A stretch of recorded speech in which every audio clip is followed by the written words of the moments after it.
Hello po mga kaibigan, magandang araw ho sa inyo lahat. Sa video na ito ay tuturo ko sa inyo kung paano natin tanggalin ang watermark ng InShot kung kayo po ay InShot user. Okay, so mga kaibigan, make sure na tapusin mo lang ang video na to para malaman mo step by step ang ituturo natin sa inyo.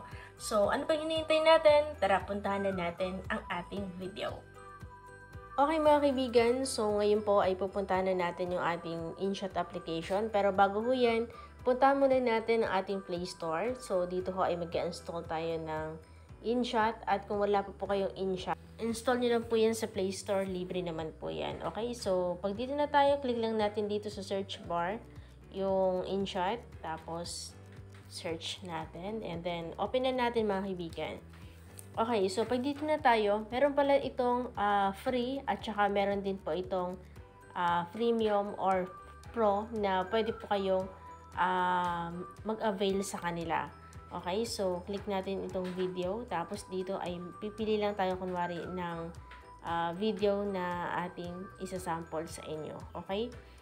So dito mga kaibigan, kung mapapansin ho natin itong InShot logo sa ibaba, yan po yung ating tatanggalin. Okay? So, para maalis ho natin yan, yung InShot logo na yan, ay click lang natin to. Ayan, yung parang X dyan sa taas. Sana all nababanggit X. Okay, so, eto po mga kaibigan, mapapansin natin yung sinasabi ko kanina. InShot Pro at saka itong free mode. Okay, so dito naman mga kaibigan ay kailangan natin na i-click itong X na to para mawala po yung logo ng ating pong video. Okay, so click lang natin yan. Tapos dito ay kiklik naman natin itong free remove. Okay mga kaibigan, ngayon po, ang pipiliin po natin dito ay itong free remove.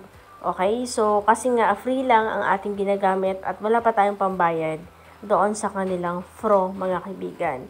So ang gagawin natin, click lang natin yan. Okay, so dito mga kaibigan, meron po siyang advertisement at panoorin lang natin saglit yan kasi mabilis lang po yan. And then kapag okay na, click ho natin itong X. Sana nababanggit yung X, ano. Click lang natin yan. Kung mapapansin ho natin, ay nawala na po yung InShot logo doon po sa ating video. So pwede na po natin siyang i-save para mai-upload na natin doon po sa ating Reels. Kasi sobrang hirap or higpit po ngayon ni Lolo Meta. So, mga kaibigan, ganun lang po siya kadali kung paano natin i-remove ang InShot logo. So, sana ho ay nakatulong po sa inyo ang video na to.